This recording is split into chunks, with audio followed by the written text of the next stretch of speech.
No es lo mismo que tú llegues a una farmacia y le digas, deme todo el dinero, por favor, a que tú le digas, dame todo tu dinero o ahorita te parto la cara.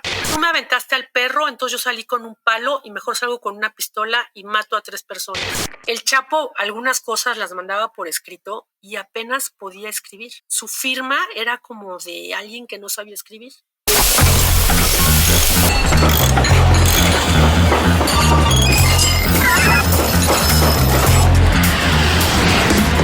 Esto es Atípico Podcast. Atípico. Historias que salen de lo normal. Atípico. Hola, bienvenidos a Atípico Podcast, en donde buscamos personas que nos cuenten historias que salen de lo normal. Acuérdense que si quieren aparecer en los próximos episodios de Atípico, pueden mandarnos su historia. El mail es atípico@whitezican.com. Hoy tenemos invitada a nuestra anónima, que en su ex trabajo era auxiliar en un tribunal de amparo penal y estuvo ahí casi 10 años. Y una de sus tareas era revisar los expedientes, tipo desde la fuga del Chapo en el famoso carrito de lavandería hasta homicidios en casas y cosas súper locas. Entonces, bienvenida, muchísimas gracias por estar aquí hoy. Y pues vamos a entrar de lleno a la historia. Primero, cuéntanos cómo llegaste a ese trabajo, qué estudiaste, qué hacías antes. Hola. Pues mira, yo estudié Derecho, soy de una escuela muy famosa. Tenía muchos años de experiencia como abogado trabajando en despachos y durante un tiempo pues me dediqué, ya saben, a tener bebés e hijos y pues, la verdad estaba aburrida en mi casa y siempre tuve como la inquietud de trabajar en el Poder Judicial Federal. O sea, yo iba a tribunales y era la típica que le gustaba ir a tribunales, ¿no? Todo el mundo dice, yo no quiero ir a tribunales. No, a mí me encantaba ir a tribunales. Entonces dije, no, pues yo quiero trabajar aquí. Con el tiempo me di cuenta que los tribunales federales, los que ahora van a desmantelar, se pagaban muy bien, pagaban muy, muy bien. La verdad es que era un trabajo muy bien pagado. Yo dije, pues yo quiero trabajar ahí. Entonces, para trabajar ahí, pues me di cuenta que no había recursos humanos, que no mandaba mi currículum a nadie, sino que era simplemente dedazo. Tú conocías a un juez o un magistrado, ibas, le decías, oye, dame chamba, y te decía, sí, vente conmigo a mi ponencia. Y así fue como yo llegué al Poder Judicial. Yo creo que de las personas que están ahorita, el 98% son recomendados de alguien, ¿no? O sea, es rarísimo el que llegó por servicio social o tal. Yo soy cero penalista, yo no me dedico ni me he dedicado a cosas penales, no era algo que me gustara, pero me dijeron, ¿quieres venirte a un colegiado en materia penal? Yo dije, pues sí, me voy al colegiado en materia penal. Y cuando llegué, bueno, fue todo un mundo para mí, ¿no? Porque eran todos los crímenes de la Ciudad de México, pero en vivo y en directo, ¿no? O sea, eran el colegiado, lo que revisa, para no entrar a muchas cosas jurídicas, es como la última instancia para la gente que ya está encarcelada. O sea, es el último chance que tienen para ver si salen libres, si les baja la condena o cualquier otra posibilidad que les dé para que puedan salir, ¿no? Entonces, pues ya estuve ahí en el colegiado. Yo primero muy emocionada pensando que íbamos a ver así como asuntos como del FBI así súper interesantes. Y no, o sea, ¿cuál fue mi sorpresa? Al darme cuenta que eran puros asuntos como, no sé, unos ladrones que robaron, traían una gorra puesta y le daban el amparo para que les regresaran la gorra. ¿Para que le regresen una gorra? Sí, para que le regresen la gorra. Ladrones que chocaban contra la patrulla y entonces era cuando los agarraban y los metían a la cárcel. Sí, es lo que nos estabas diciendo, ¿no? Que luego muchos asuntos llegaban al tribunal, pero como por casualidades, ¿no? No realmente porque hubiera una super investigación policíaca atrás, ¿no? O sea, estos que justo chocaron con la patrulla y gente así, ¿no? Que llegaba como por casualidad. Pero entonces había que ni eran tan graves, pues, y otras terribles, me imagino. Eran graves en el sentido, pues, que sí estaban cometiendo un delito, pero en realidad eran como para el grado de lo peligroso que está México o de las cosas que uno ve, pues eran como puras cosas como muy tontas, ¿no? O sea, yo entiendo que robarte unos jamones es algo serio, pero pues había chavos en la cárcel por 25 años por robarse unos jamones porque era secuestro express, se habían llevado o por ejemplo hay uno buenísimo, se pusieron de acuerdo ¿cómo se llaman? Los tameme, los que llevan valores, se pusieron de acuerdo 3, vienen 4 en el camioncito, se pusieron de acuerdo 3 para robarse el camión que lleva el dinero a los bancos, ¿cómo se llaman? Como los de Cometra y estos. Ah, sí. Se pusieron de acuerdo y antes llenaban el camioncito con dinero, que eran como 4 millones de pesos, le estoy hablando de hace como 12 años, y ellos tenían que ir a la gasolinera, le tenían que poner gasolina y de ahí tenían que ir repartiendo el dinero.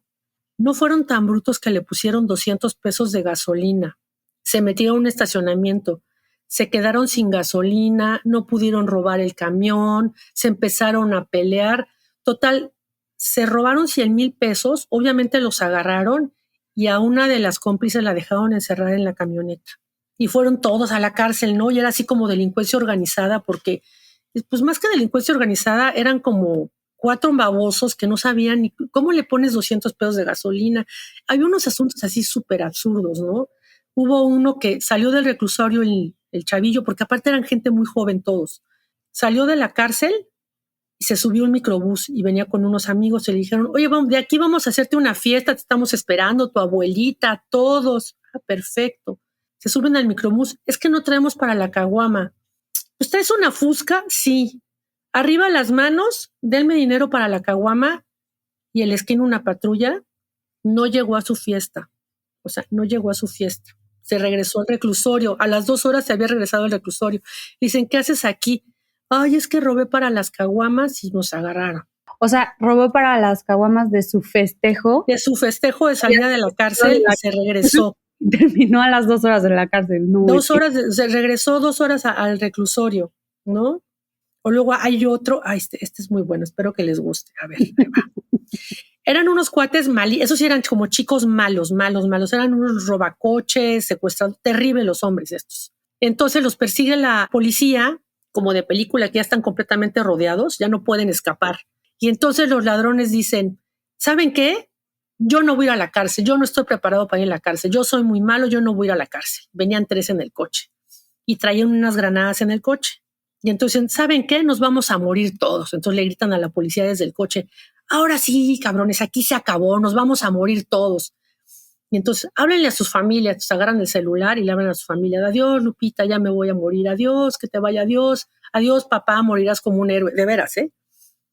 Abren la granada y se les ceba, como de caricatura, se les ceba. Y entonces dice uno, no te preocupes, yo traigo otra granada. No se les cebó 2 veces la granada. Claro, a la segunda cebada de granada les cayeron los policías a golpes y ya los agarraron. Pero imagínate, si hablen a mi familia, tal, detonan la granada y se les ceba 2 veces la granada. Ay, no, qué bueno. Pues sí, y así los agarraron, o sea, pero es como cosas. Gente, por ejemplo, que roba casas, hubo uno que robaba casas en bosques, que se le hizo muy fácil robar y dijo, ya me agarraron, ya estaba la policía cerca para agarrarlo, voy a brincar de una barda a otra. O sea, adivina dónde quedó, en el piso, obviamente, las 2 piernas rotas, o sea, se quiso ser el hombre araña y brincar de una barda a otra, pácatelas, ¿no? Y cayó en la barranca.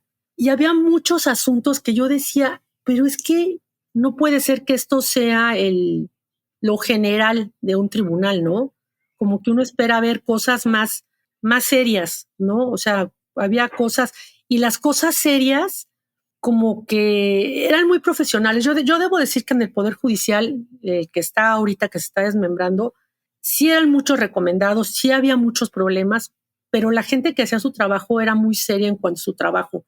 Y en materia penal había como, los penalistas en general tienen como un chip de ser como muy clavados en su chamba y sí trataban de estudiar todo de manera muy, muy profunda, ¿no? Aunque fuera la gorra y el que se rompía las piernas y tal, ¿no? O sea, sí me tocó ver cosas más feonas, ¿no? Sí, o sea, y viste realmente si había intención de cambiar algo estando ahí, ¿no?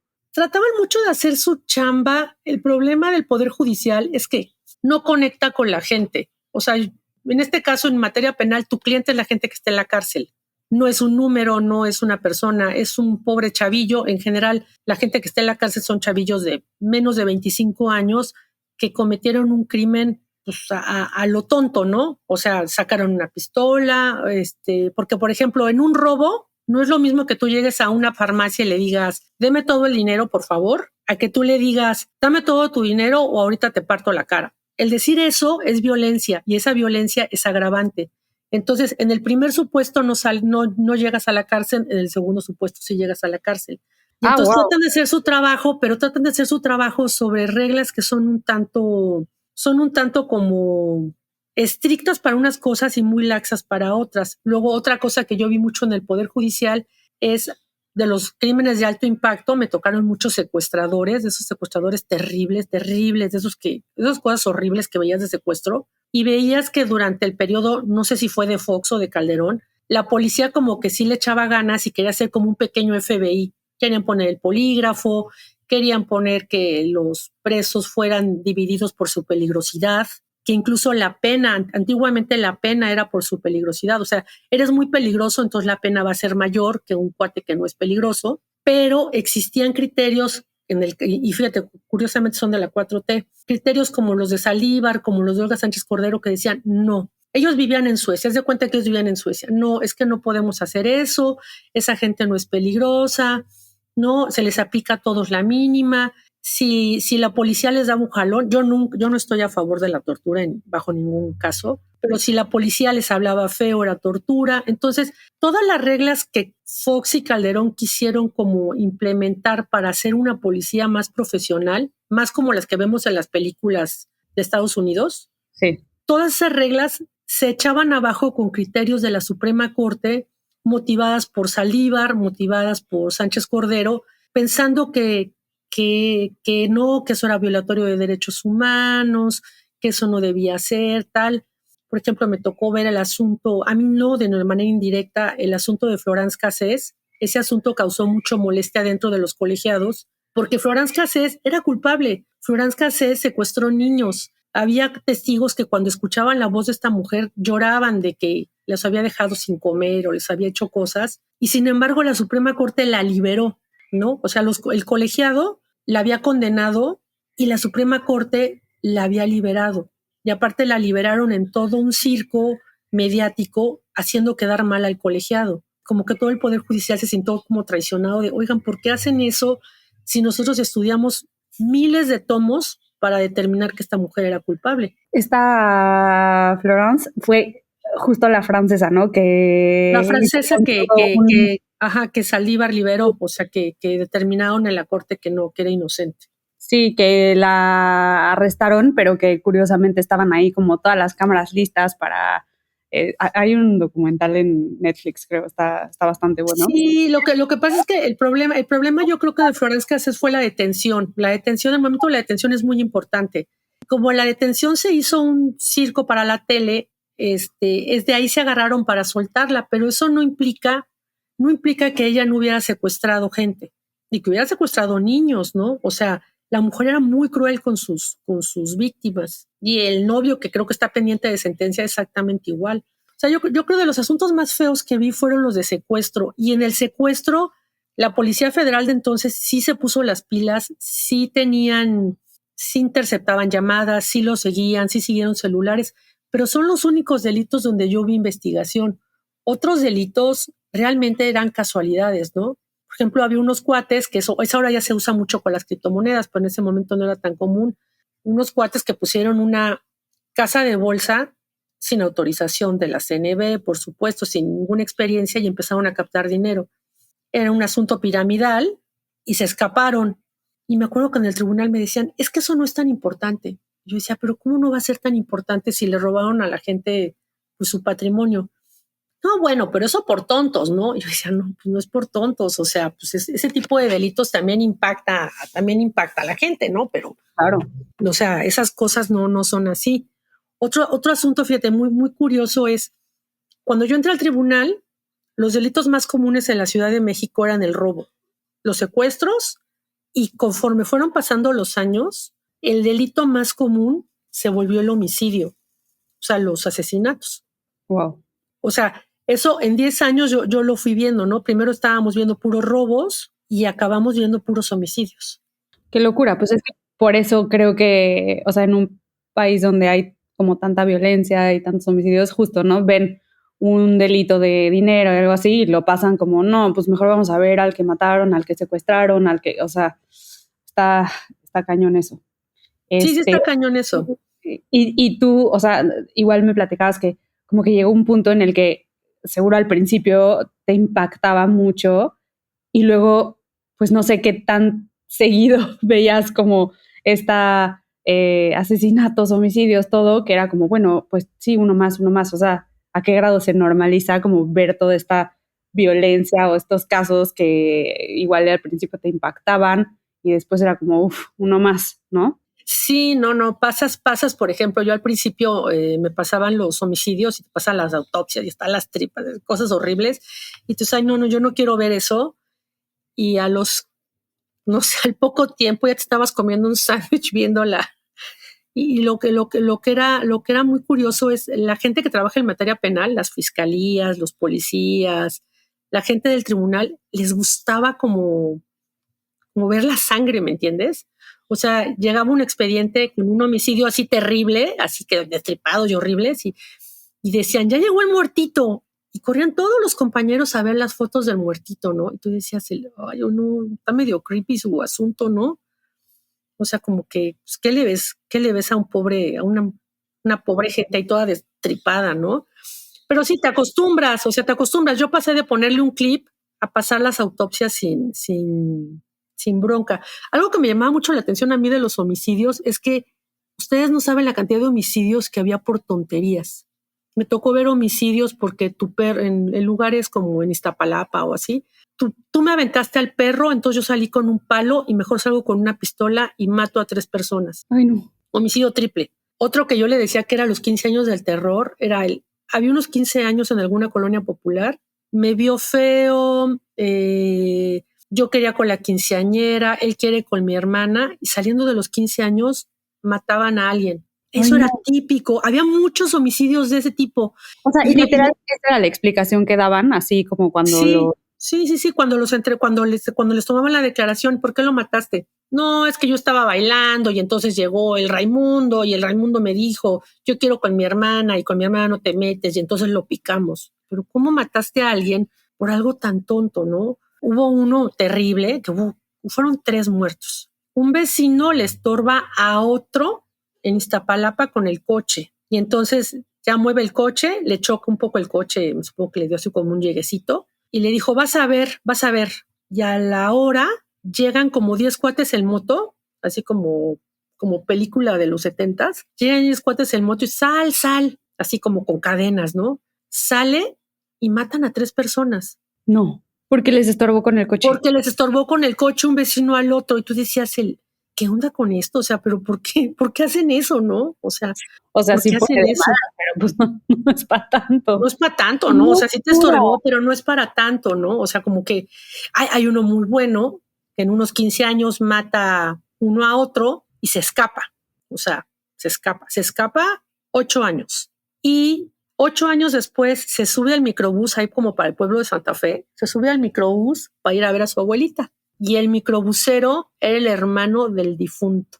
Lo reconoce, se sube al camión, le dice, y entonces cierra la puerta del microbús y no lo deja bajar y se arranca y se va a la delegación esta que está en San Pedro de los Pinos y lo entrega. Y el otro arriba del microbús, bájenme. No, usted tú mataste a mi hermano o no sé qué rollo. Y así fue como lo agarraron. O sea, hacía la investigación, la policía pero este cuate se acordó y lo subió al microbús y lo llevó a la delegación directo. O sea, y ahí, por ejemplo, estaba a los 15 años, mató al señor y sabían perfecto quién era, nombre, apellido, todo. Claramente se quedó en México. ¿Y ahí qué pasa? O sea, ¿no hay como una investigación o sí? No hay un seguimiento. No hay un seguimiento. Okay. No, hubo uno que, bueno, ese se me hacía a mí un poco triste porque era un chavo que tenía una fábrica. El clásico cuate que se mete con las obreras, se mete con la obrera y luego corta a la obrera y le dice, ¿sabes qué? Yo me voy a casar con mi novia bien y ya. O sea, ya me diste flojera, te voy a cortar. Y la chava esta jura venganza. Y entonces, él le dice, me voy a ir a Mérida, ya sabes, como todo México, me voy a ir a Mérida a vivir, me voy a ir a Mérida y adiós, ya no quiero saber nada de ti. Y entonces la chava está y tiene un plan y dice, ok, perfecto. Oye, antes de irte vamos a echarnos una despedida. Se van a un motel, tienen relaciones sexuales, el cuate se va ya a hacer su nueva vida a Mérida y esta chava va a la policía y dice que lo violaron. Ay, Dios. Se queda la carpeta de investigación diciendo que lo había violado, porque obviamente como habían tenido relaciones sexuales había como comprobación, ¿no? Que ahí había algo. Y este cuate no se da cuenta y descuida el asunto. Y pasaron como 9 años y él tiene que sacar el pasaporte. Y cuando saque el pasaporte, tiene una orden de aprehensión. Fue a dar a la cárcel, ¿eh? Wow. Por violación. No, está cañón. O sea, hay asuntos que te quedas así como muy triste, ¿no? Wow. Que dices, chale, pues no. O sea, como que sí me quedé pensando no, pero pues este cuate, como que todo el tribunal decíamos no. Pero por ejemplo, ahí había una cuestión como de género. Había 2 magistradas que decían, yo no voy a dejar libre a una persona que está acusada de violación. Y la persona que formuló la sentencia, que se llama secretario, le decía al magistrado, magistrado, es que es notorio que aquí le pusieron una trampa al chavo. Y las magistradas decían, no, es que nosotros de ningún modo vamos a votar para que alguien que esté acusado de violación salga libre. Una duda ahí, o sea, por ejemplo, regresándome un poquito a lo que tú hacías, porque dices que checabas los expedientes, ¿no? Entonces, pero el expediente que era como la entrevista de qué, o sea, o bueno, no sé si se dice entrevista, interrogatorio, no sé, como las fotos, si había fotos, los testimonios, todo eso. Porque, por ejemplo, en esta historia, esto es, o sea, cómo se saben las 2 partes, me explico, no sé, está difícil, ¿no? Sí, está difícil, pero pues aquí como que prevaleció más una onda de género que pues, como todas las circunstancias alrededor de, ¿no? Mira, lo que pasa es que los delitos en México funcionan así. Se comete el delito y hay 2 maneras. Una es como por investigación o por la denuncia que tú haces, o la otra es porque te cachan, que se llama flagrancia. Cuando te cachan, cuando chocas con la patrulla, pues ya te amolaron, ¿no? Te agarraron con las cosas robadas o te agarraron dentro del microbús, te acusaron y ya vas el que robó para su fiesta. Los acacharon en el acto, se dan una carpeta de investigación, ahora se llama carpeta de investigación, se les acusa y pues ¿de qué es acusado? De robo el del microbús que fue a la fiesta.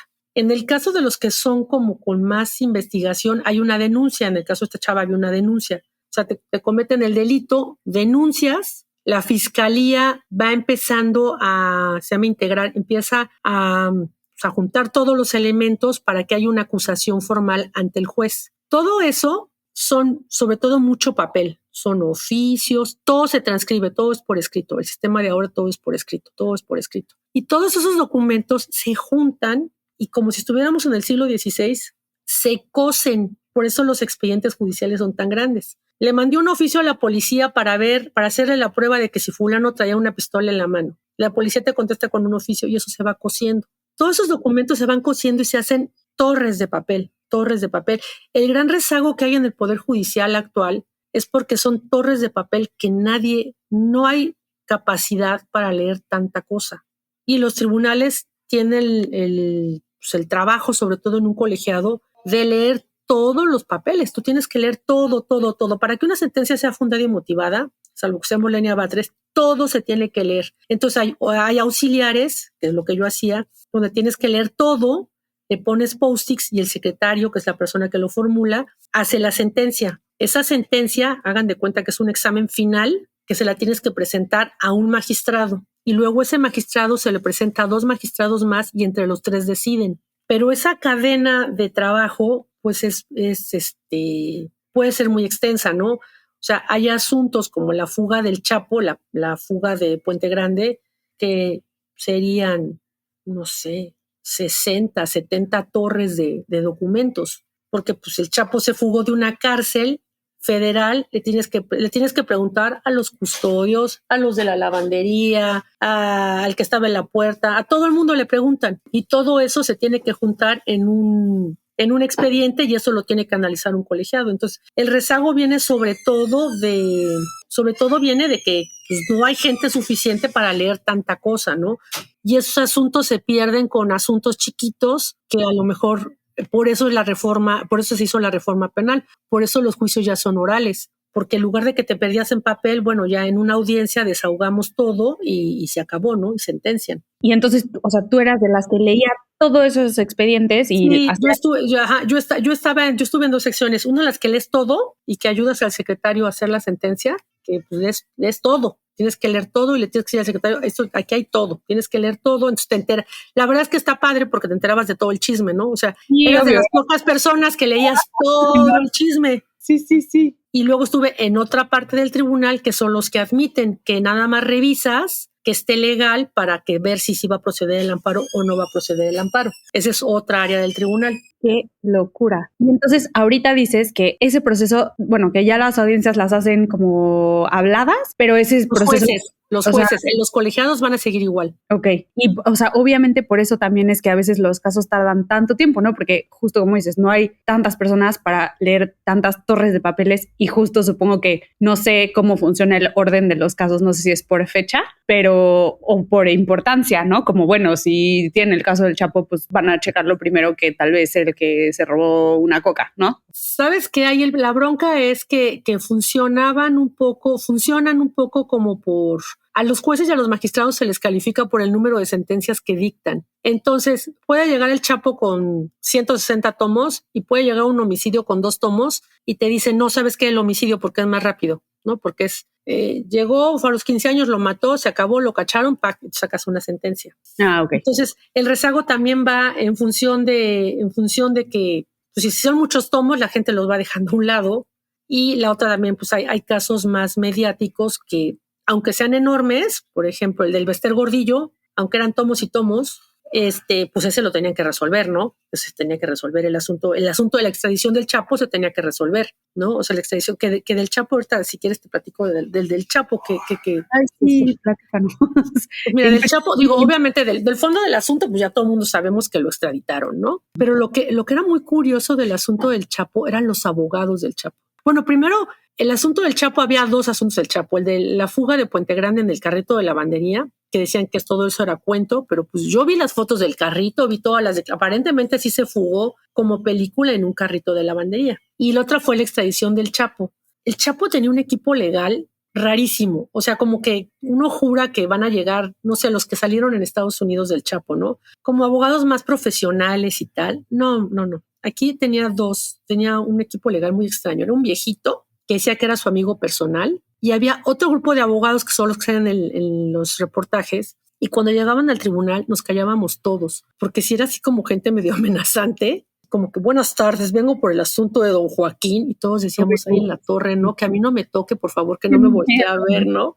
Sí. Porque si era él, no, pues no, de hecho teníamos seguridad, los magistrados tenían guardaespaldas, ¿no? Entonces como que todo el mundo le sacábamos un chorro al asunto del Chapo. Y el día que lo extraditaron, aparte era un asunto como medio secreto, ¿no? O sea, el asunto del Chapo lo estudiaron los 3 magistrados, todo, o sea, lo estudió un grupo de gente como muy colegiada para que todo saliera bien, pero el mero día que lo tenían que regresar funcionaba así. El colegiado le daba la orden al juzgado para decirle que la orden no procedía, que la orden era legal, y ellos le tenían que decir a la fiscalía para subirlo al avión. O sea, tenía que ser todo muy rápido. ¿Me creerás que no salían las copias? O sea, la copia de la sentencia, que yo sí dije, bueno, pero ¿por qué no le sacaron copias antes? Se trabó la copiadora, colapsamos la red de las impresoras del edificio, porque pues era una cuestión secreta y no podíamos hacerlo público, pero la sentencia era tan grande que no podíamos, teníamos que imprimirla y no sabes, ¿no? Y la gente, ¿qué estás imprimiendo? No, nada, no, pues era la del Chapo, ¿no? Pero lo que era curioso era su equipo legal. Su equipo legal no crean que eran los mejores abogados de México. No, eran unos abogados ahí como buenos, pero no eran los abogados que uno piensa que podían defender a una persona de ese tamaño. Y luego la otra cosa que era muy extraña, el Chapo algunas cosas las mandaba por escrito y apenas podía escribir. Su firma era como de alguien que no sabía escribir. Así el Joaquín Guzmán, o sea, apenas podía como... Wow. Se ve que era una persona que no tenía mucha educación primaria o básica. Apenas podía escribir.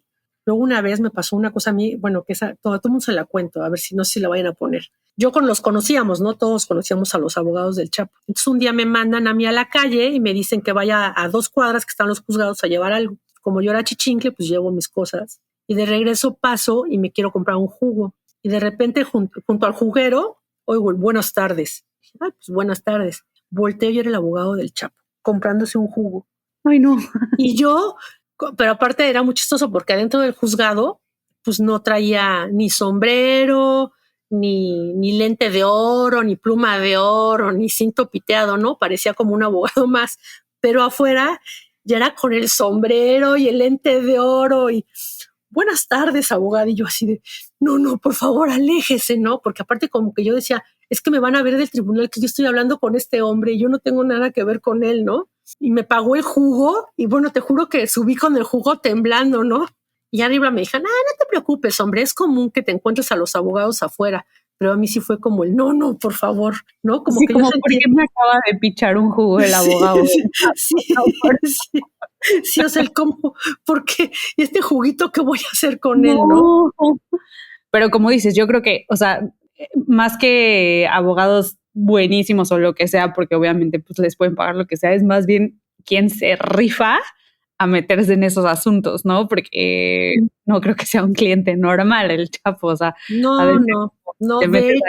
De hecho, el Poder Judicial empezó a tener muchos problemas porque ese tipo de personajes ya no había abogados que los quisieran defender y entonces los que tienen que rifar son los defensores de oficio. Entonces tú imagínate que tú eres una chavita que sales muy mona de la escuela y dices, yo voy a ser defensora de oficio, sí, voy a ayudar a la gente y al que tienes que ayudar es a un Beltrán Leiva. Oye, ¿y cómo se asignan? Se asignaban por sorteo los defensores de oficio, pero los defensores de oficio eran sobre todo recomendados, hijos de ministros, de magistrados, que estaban como echando la chorcha, ¿no? Estaban así como, fulano es defensor de oficio. De hecho, los defensores de oficio trabajaban de 9 a 3 y conforme se empezó a poner peligroso México, estos cuates tuvieron que empezar a defender narcotraficantes. Wow. Entonces, muchos renunciaron, muchos no sabían qué hacer, ¿no? O sea, hay una anécdota horrible de un defensor de oficio de alguno de los estados que, no te digo el estado porque es muy conocido, el defensor de oficio pues ya fue a ver a su cliente a la cárcel y tal,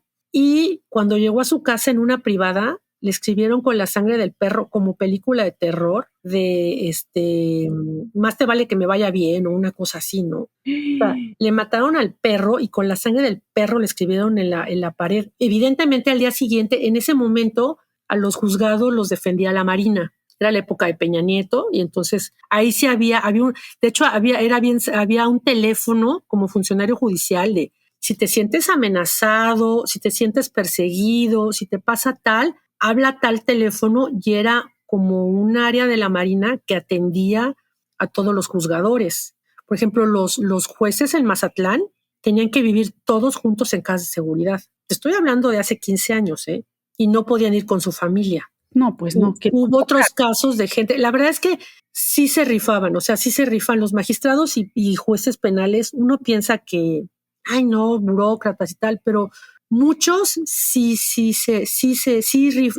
están arriesgando su vida por asuntos muy peligrosos, ¿no? Sobre todo en provincia. En la Ciudad de México hay como una capa más, bueno, no sé ahora, ¿no? Yo creo que ahora ya no, pero antes era como más seguro. Pero mandar un juez a Sinaloa, a Matamoros, a lugares como, no sé, ¿qué otro? Tijuana, implicaba que ellos tuvieran que dejar su familia en México y ellos tenerse que ir y luego iban y venían o vivían en casas de seguridad, porque sí era un trabajo en el cual arriesgaban su vida, ¿no? No, totalmente. Qué locura. ¿No? Y ahora esos son los a los que ya los van a rifar, digo, yo no sé, el rifado que le digan que se tiene que ir a Sinaloa, no, salvo que sea de ellos mismos, no sé quién se va a querer ir, ¿no? Sí, no, totalmente. No, pero te digo, pero de los asuntos que vi, hubo asuntos, por ejemplo, había asuntos muy feos de, esos no se los platicaría, los de niños, y esos son asuntos muy feos. Eran pocos, pero esos sí, esos eran como muy impactantes. Esos no. Pero nos tocaron, ¿sabes qué me tocaron? Por ejemplo, me tocaron asesinos seriales. Ah, sí, algo, me acuerdo que me dijiste algo de una abuelita, una mamá. Y una hija. A ver, cuéntanos. Estaban guapas, eran como unas señoras así medio, supongo que estaban como más guapetonas, y empezó el negocio la abuela. Se ligaban señores, les sacaban seguro de gastos médicos, seguro de vida, y los mataban. Pero son 3 generaciones de personas. O sea, lo hizo la abuela creo que se echó como a 3, la mamá se echó como a 2, y la hija, que era más joven, se echó a 4. Pero todo esto fue en un periodo como de 15 años. Entonces, haz de cuenta que mataban a uno y se iban a vivir a España.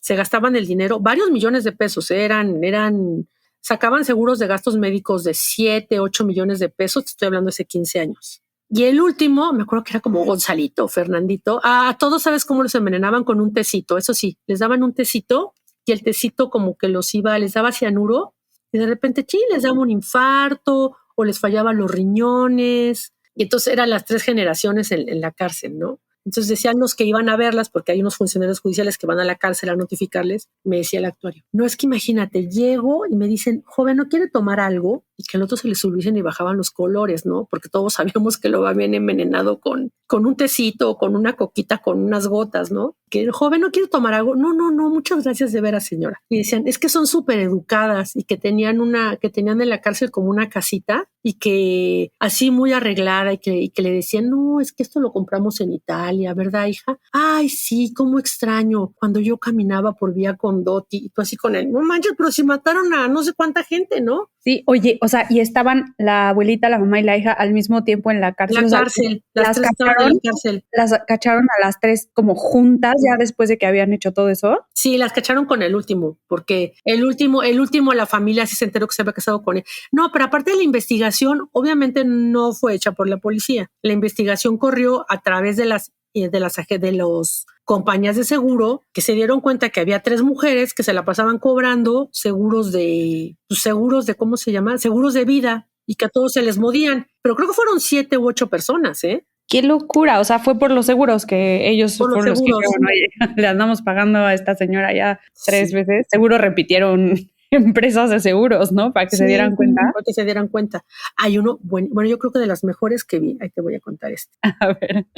Conocido colegio de monjas, no me preguntes cómo, una banda de defraudadores se dieron cuenta que eran monjas, eran las monjas de Regina, se dieron cuenta que eran monjas y realizaron un fraude al Seguro Social pidiendo licencias de maternidad de todas las madres de Regina. Ay, no. Ellas pues sin enterarse. Claro. ¿No? Y las cacharon, te digo que aquí nunca hay investigación de nada.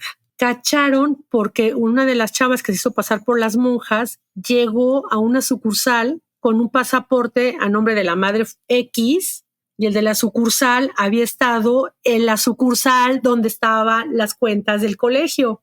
Entonces, cuando llegó la mujer con el pasaporte con el nombre de la monja, le dijo, usted no es fulanita de tal. No, claro que yo soy. Y le sacó una credencial, le sacó el pasaporte y luego una credencial de lector. Dijo, claro que yo soy. Dijo, no, usted no es, porque él había estado en la otra sucursal donde conocía a las monjas. Y de ahí de la sucursal le hablaron a la policía, las detuvieron y resulta que habían cobrado licencias de maternidad durante 2 años y por las pobres madres ni cuenta se habían dado cuenta. Tuvieron que ir a declarar todas, ¿no? Entonces ya sabes, su nombre, Juanita, soltera, ¿tiene hijos? Por supuesto que no. No, sí, nunca van a cobrar eso. O sea, eran muy dignas, por supuesto que no, ¿no?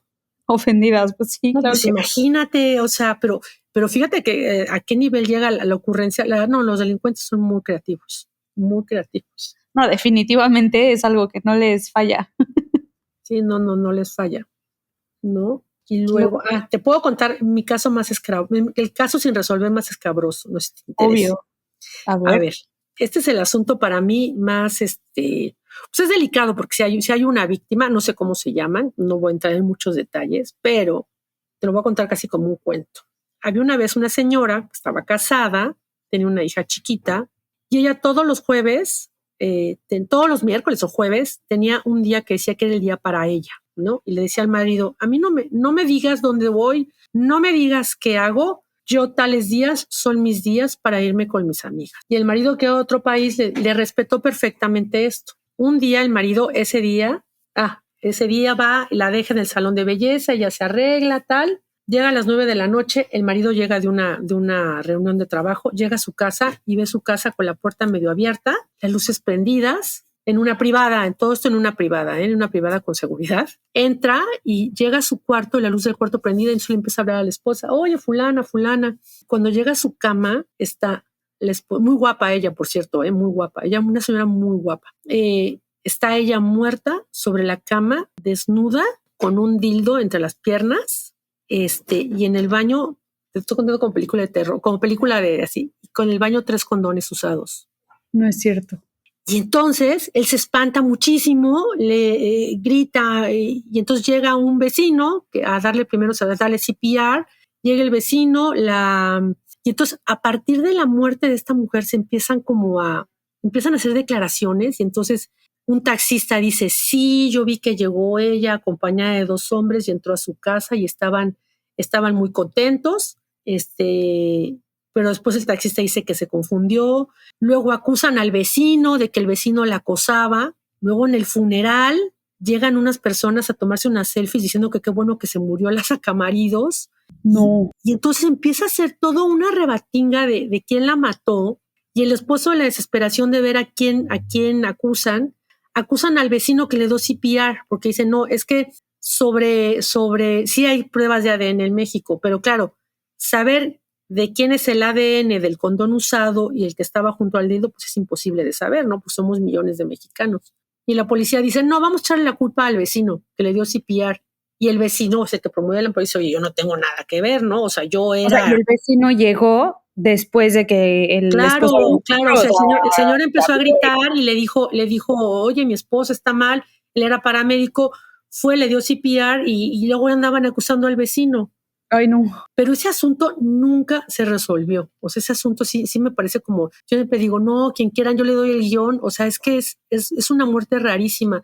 Porque ella todos los miércoles se desaparecía, no se sabía qué hacía. Luego una compañera de la oficina dijo que esta chava estaba como en estos clubs. ¿Cómo se llaman los clubs que intercambian parejas? De swingers. De swingers, era como swinger, pero el marido no le entraba. La cosa es que la mujer apareció muerta en su cama con un dildo, con 3 condones usados y nunca se supo quién la mató. ¡Qué locura! Está increíble que justo, o sea, como que, bueno, no sé, es que tal vez no sé cómo funcione en Estados Unidos y así, pero bueno, uno ve muchas películas y series, pero que justo como que haya 3 condones ahí y de verdad ni con eso se pueda, ¿no? O sea, porque no es, o sea, sonaría como fácil, pero ¿cómo? O sea, es impresionante. Sí, es impresionante porque tú lo que no sabes es si se murió porque andaba muy divertida, si realmente la mataron, qué era lo que ella hacía, que se desaparecía un día a la semana, que no le decía ni a los papás, ni al esposo, o sea, es como todo un halo de misterio en ese asunto. Y me acuerdo que me decía la persona que hizo la sentencia, decía, es que este asunto es rarísimo. Decía, de todo, pues el tribunal ve muchos asuntos raros, ¿no? Decían, es que este asunto es de los más raros que nos han tocado. O sea, este asunto es rarísimo porque no es claro. Obviamente en el tribunal todo el mundo éramos un poco detectives, ¿no? O sea, alguien con mucha experiencia, todo el mundo era detective, ¿no? O sea, todo el mundo decía, no, fue fulano, no, fue sutano, no, aquí pasó esto. O sea, eso era padre de la materia penal, ¿no? O sea, los penalistas tienen mucho no, por ejemplo, hay uno que todo el mundo se equivocó en el tribunal. La mayor equivocación de todo el edificio, del Poder Judicial. El mismo juguero que te conté del Chapo estaba en la esquina. Uh-huh. Y un día estaba una mujer tomando un jugo con el juguero cuando de repente cayó fulminante por un balazo en la cabeza. Y entonces, alarma en todo el edificio. Ya mataron a alguien en la esquina. Entonces, todo el mundo, ya mataron a alguien en la esquina. Y entonces bajaban los que limpian y los mensajeros y decían, la tenemos jurada, es contra alguien del edificio, nos van a hacer algo. Te juro que cerraron la puerta del edificio. Llegaron casi los de Marina a resguardarnos porque había un asesino había un asesino por fuera, ¿no? Que fue en una moto, así como, en esa época no era como ahora. Fue una moto como en Colombia, nos tienen secuestrados, ¿no? ¿Qué vamos a hacer? Nos tienen rodeados, todo el mundo apanicado. Los magistrados apanicados no fueron a trabajar y no sé qué. El juguero detenido así como con las listones del FBI para ver qué había pasado. ¿Sabes qué había pasado? Un policía de ahí del edificio, era un niño de 21 años, estaba jugando con la pistola y se le fue un tiro. Y no mató a una señora que estaba tomando un jugo. No. Se le fue el tiro para arriba. Ay, y del tiro para arriba fue un accidente. Del tiro subió, luego bajó y la mató. Pero todo el mundo apanicado, o sea, fue así como, haz de cuenta que nos estaban rodeando a todos, ¿no? No salgan, hablen a su casa. Le dieron Sí, ya decía. Sí, no, así. pues la pobre señora, una señora que estaba tomando un jugo, que al policía se le fue un tiro. Es lo que te digo, que luego los crímenes eran como... ¿Qué pasa con el policía, O sea, si es como accidente. Es delito, en ese caso es delito culposo, o sea, es un delito, es un homicidio que él no quiso cometer. Ahí tienes que pagar la reparación del daño, y como son 2 años, eran 2 años de cárcel, él no va a la cárcel. Fue hasta que el policía dijo, ay, creo que me falta un tiro en mi ametralladora. Y ya tuvo que decir, no, pues a mí se me fue un tiro. Uf, pero nos cerraron las puertas y bueno, se hizo todo un lío para que, no, pues fue un accidente. ¡Qué locura! Sí, ustedes ya decían, no, ya, se acabó esto, aquí quedamos todos. Sí, todo el mundo decíamos, aquí quedamos. Y luego, como yo estaba en donde estaba el del Chapo, se pusieron los guardaespaldas en la puerta, se extremó pues no, había sido una señora que estaba tomando un jugo y tuvo, la verdad es que la mala fortuna de que le cayera un balazo, ¿no? Sí, no, pobre señora tomando su juguito y ahí de la nada. De la nada le dio el ¿cómo se llama? El balazo. No, qué triste. Oye, tengo aquí otra de algo de unos taxis que traían un Pokémon. Ese asunto es muy feo. Fíjate que de los asuntos más feos que vi, yo creo que de ahí yo le tengo terror a los taxis. Había de los asesinos seriales, así como hay asesinos seriales, o sea, que matan, como estas señoras que matan, hay bandas horribles como de violadores. Y había una banda que era la de los Pokémon, que era una cosa como muy loca, así como, ay no, horrible. Ellos tenían 3 o 4 taxis y todos tenían un Pokémon. Y con eso pues, levantaban chavas en la colonia del Valle, no me acuerdo en qué otro lado, se las llevaban a una bodega y en la bodega, después de ultrajarlas y hacerles miles de cosas, las mataban. Y una de ellas logró escapar, así toda ensangrentada, horrible. Ay, no. Se pudo meter a una casa y fue como los cacharon. Pero cuando los cacharon, había como, pues no te miento que 18 víctimas. Había como 18 víctimas de estos cuates. Eran 4 cuates así como bien locos y los tenían en la cárcel, haz de cuenta, amarrados como Aníbal Lecter. O sea, eran de los presos más peligrosos que tenían, porque era gente que sí estaba pues mal de sus facultades, ¿no? No. Oye, ¿y cómo? O sea, por ejemplo, esta chava se salió, escapó, obviamente denunció y entonces los agarraron. ¿Y los cómo agarraron? saben que tenían, o sea, de las otras víctimas, como que encontraron algo de ellas, o más bien alguien los había denunciado, como se subió a un taxi que tenía Ya esto? los habían denunciado. Lo que pasa es que todas las víctimas estaban como muy afectadas psicológicamente por todo lo que les habían hecho.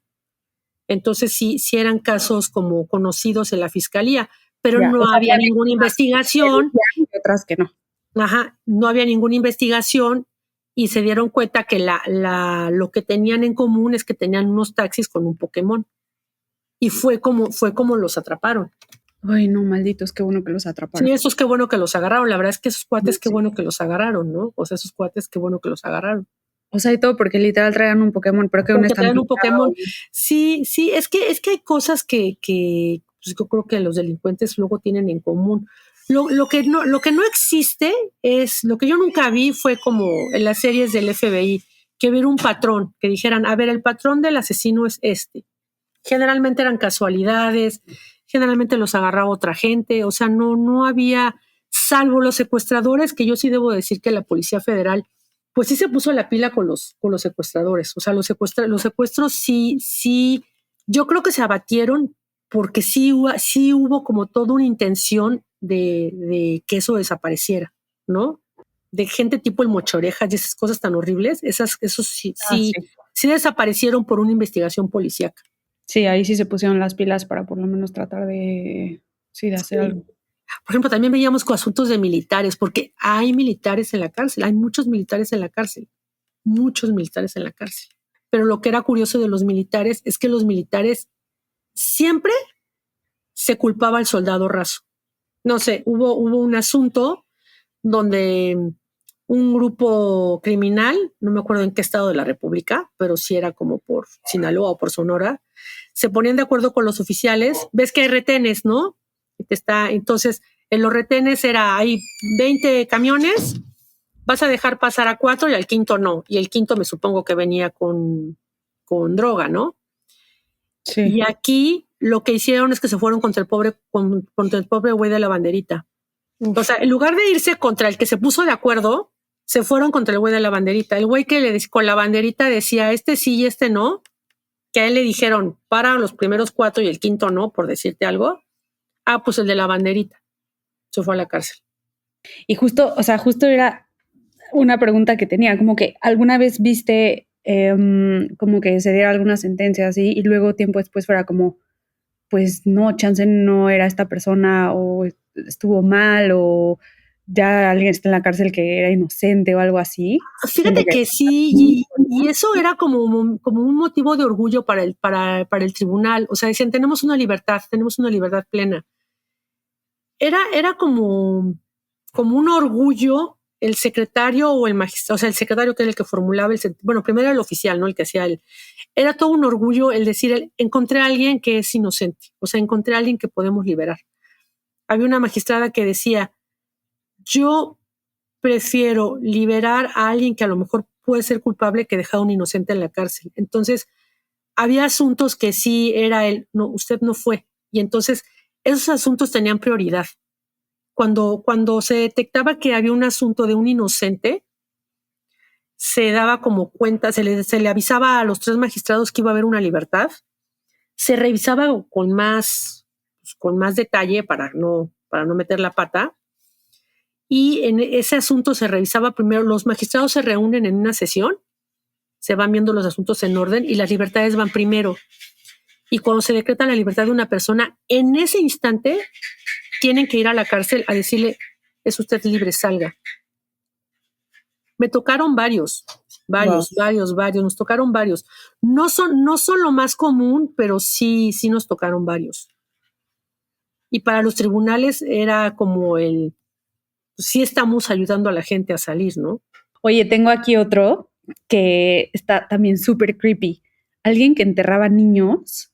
Ah, ese es muy feo. Esa es una señora que hacía como rituales. Y se robaba niños y los enterraba y luego con los huesos hacía cosas.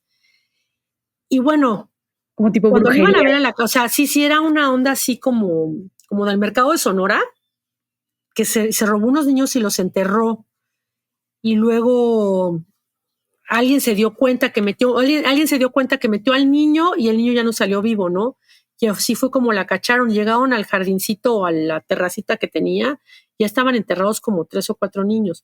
Pero lo peor de todo es que esta señora, una señora ya grande, se casó en la cárcel. Y era muy curioso porque cada vez que la iban a ver estaba en visita conyugal. Oye, que hay una notificación para fulana. No, espérenme, en este momento estoy en visita conyugal. Tú decías, híjole, mano, pues ¿quién fue el loco que se casó? O sea, otro loco se casó con ella. Pero siempre está cañón. O sea, siempre hay. No, aparte decía, qué bueno que me encerraron porque yo no me hubiera detenido. ¿Cómo dices que? Era como la película, como las películas que dicen, qué bueno que me cacharon porque así era ella. Decía, qué bueno que aquí estoy porque yo no me hubiera detenido. Wow. ¿Cómo dices que la cacharon? La cacharon porque un vecino se dio cuenta que había entrado un niño a su casa y habían pasado días y el niño nunca había salido. Y como era medio bruja, de esta gente que pasa el huevo y tal, se habían dado cuenta que es que hizo algo raro con el niño. Y sí, cuando abrieron, ella es muy famosa, ella, si la buscan en Google está, le encontraron niños enterrados en el patio. Ah, sí, que tiene un capítulo, ¿no? Hay un capítulo de ella, de hecho de ellas y de la abuela, la nieta y la hija, hay un capítulo de mujeres asesinas. Ok, los voy a buscar, está cañón, qué impresión. Sí, de esas dos hay, ella creo que se llama Jovita algo, Jovita Serrano, es muy famosa, ella es muy famosa. No, lo voy a buscar, qué locura. También tengo que te tocó checarlo está tristísimo el de la guardería, ¿verdad? Fíjate que sí, yo creo que el de la guardería es el asunto más, como que más triste y que más me encabronó.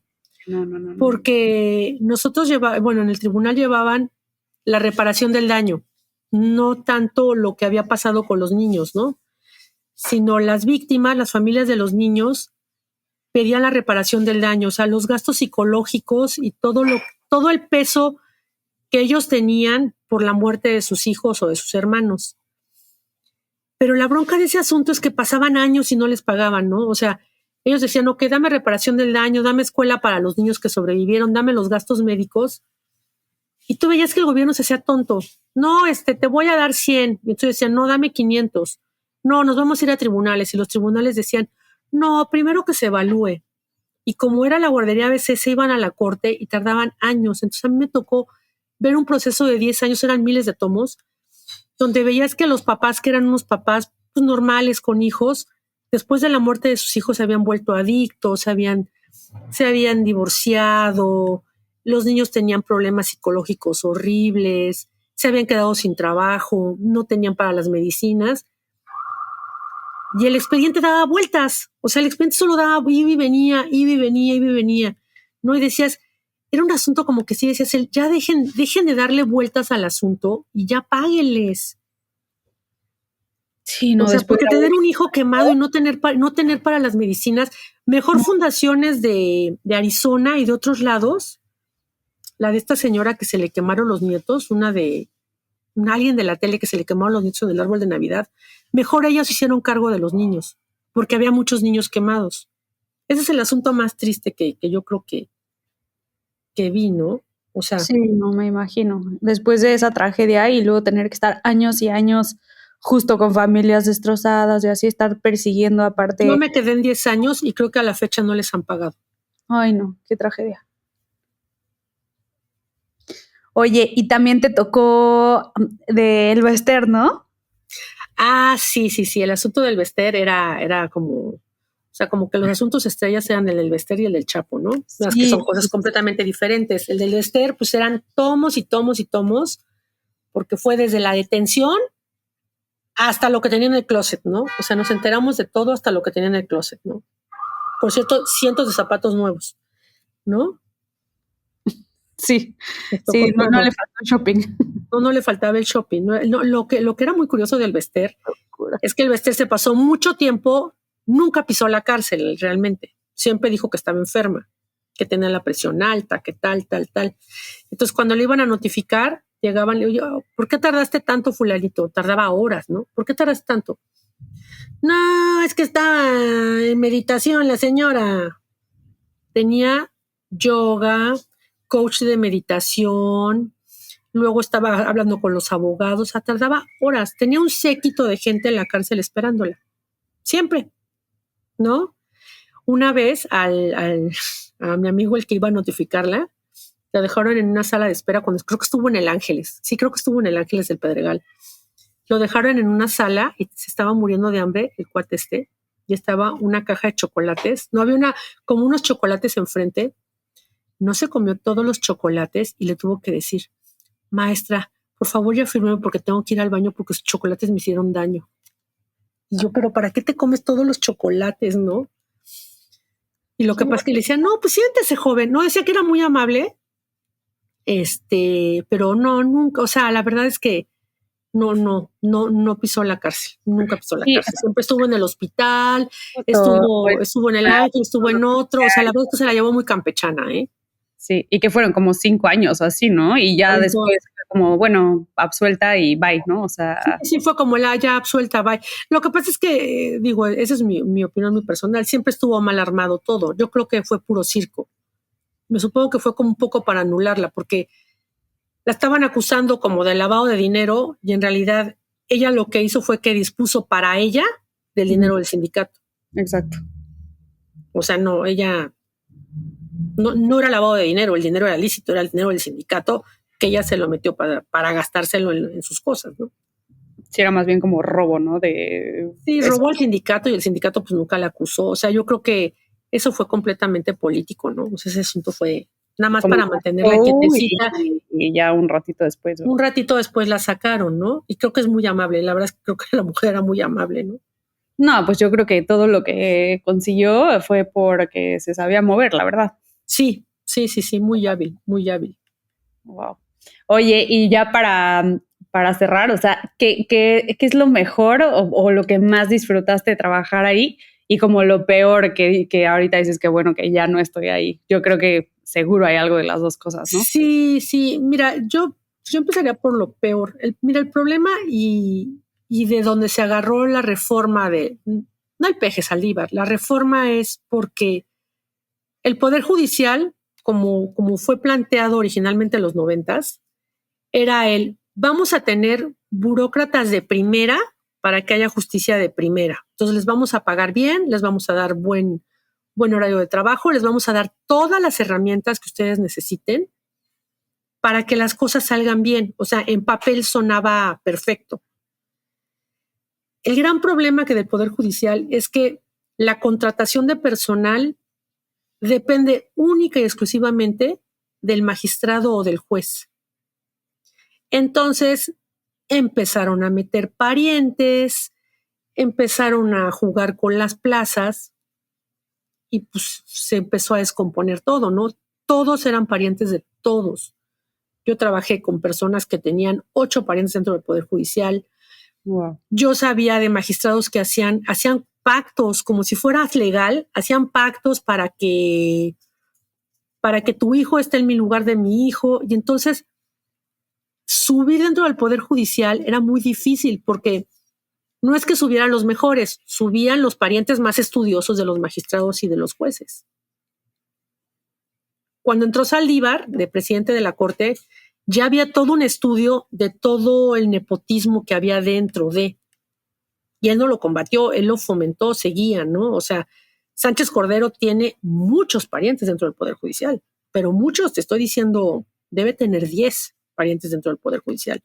O sea, todo el mundo tiene muchos parientes dentro del Poder Judicial. Entonces, es muy difícil querer trabajar en un trabajo que a mí me gustaba mucho, pero es muy difícil poder subir en algo que sabes que está amarrado. Y luego la otra es, los jueces técnicamente, sí, había jueces muy buenos o gente que técnicamente sabía mucho derecho, pero también había malas personas, había mucho acoso. En el Poder Judicial había mucho acoso laboral. A los que no me caen bien los dejo trabajando hasta la 1 de la mañana, a los que me caen bien los dejo salir a las 3 de la tarde. Entonces, el ambiente dentro dependía mucho de dónde estuvieras o de quién fueras recomendado para poder sobrevivir. Entonces, sí, la reforma era necesaria, sí, pero la reforma no era sorteándolos, ¿no? Porque ahora que los van a sortear, los van a legitimar. O sea, esa gente, si gana uno de esa gente que maltrata gente, si gana una de esas personas que pues va a estar peor, ¿no? Va a estar peor. Sí, o sea, exacto. Tenía que profesionalizarse como una empresa, no había recursos humanos, porque yo creo que los candidatos a ser jueces es un tipo de abogado bien específico, ¿no? O sea, no es lo mismo ser servidor público que ser abogado litigante que quieres lana, ¿no? Exacto. O sea, yo creo que esa es la parte como... Ahorita estoy triste porque se va a desmantelar algo que medio funcionaba, lo del nepotismo. Aunque ellos te digan que no, eso es corrupción. O sea, tener a tus parientes es corrupción y eso es corrupción y eso lo tenían que haber quitado, ¿no? No sorteado las plazas. Lo que más me gustó fue eso y ver que, o sea, el equipo de trabajo, había equipo de trabajo que era padre. O sea, trabajar con ellos, aunque yo era diferente, yo era de otro perfil, era padre trabajar y ver como que iban hacia... Era padre el estar en un trabajo donde cada semana presentabas examen, ¿no? A lo mejor porque estoy medio matada, pero como que era padre que cada semana presentabas un examen. Cada sentencia es un examen que te lo califican 3 personas. Y aunque yo era auxiliar, yo era parte de eso y esa parte me gustaba mucho. Pero terminé muy cansada no, es que eres el sobrino del magistrado, no, es que tú no puedes ir al curso porque va a ir la nuera. O, por ejemplo, me tocó mucho que pedían, los magistrados decían, la plaza es mía. O sea, tú tenías tu trabajo y te decían, no, la plaza es mía. Entonces mandaban llamar a la gente y le decían, necesito que renuncies 2 meses porque va a entrar mi hijo. Y tú decías, ¿cómo? ¿Pero por qué?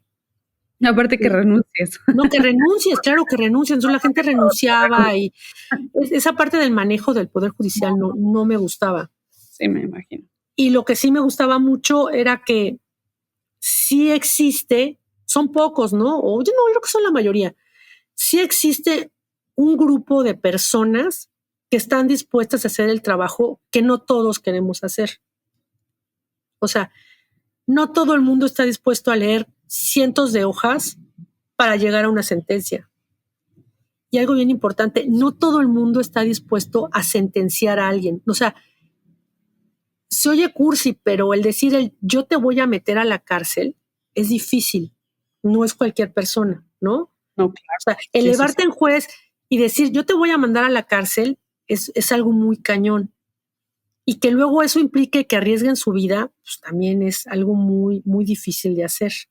Es algo que no va a salir en el sorteo. O sea, que tú te pongas enfrente de alguien como el Chapo y que le digas, sí, te voy a extraditar. Pues es algo muy valiente, muy loco, muy valiente, o sea. Sí, que sabes que se tiene que hacer, pero al final pues estás poniendo también tu vida y la de tus familiares. Sí, es un rol que toman ellos, los jueces y los magistrados, que a lo mejor no lo valoramos tanto, pero que están arriesgando su vida, ¿no? O sea, hay gente que se dictó una sentencia y al día siguiente se lo tuvieron que llevar a otro estado porque lo iban a matar. Claro, sí, no me imagino. No, pues qué locura. Entonces, eso, yo creo que el Poder Judicial era un muy buen lugar. Yo creo que ahora el reto que va a estar es que los que se quedan, que son los secretarios y los auxiliares y los magistrados que todavía van a quedar, van a tener que sostener lo poco que quede, ¿no? Porque las sentencias van a ser completamente a modo a lo que les pida el gobierno de turno, ¿no? No vas a poder sentenciar a todos. Ya no creo que vaya a haber el magistrado que diga, yo te voy a sentenciar porque te lo mereces, ¿no? O porque yo creo que jurídicamente lo mereces. Ya va a haber otros elementos que no tienen nada que ver con el expediente, ¿no? Exacto.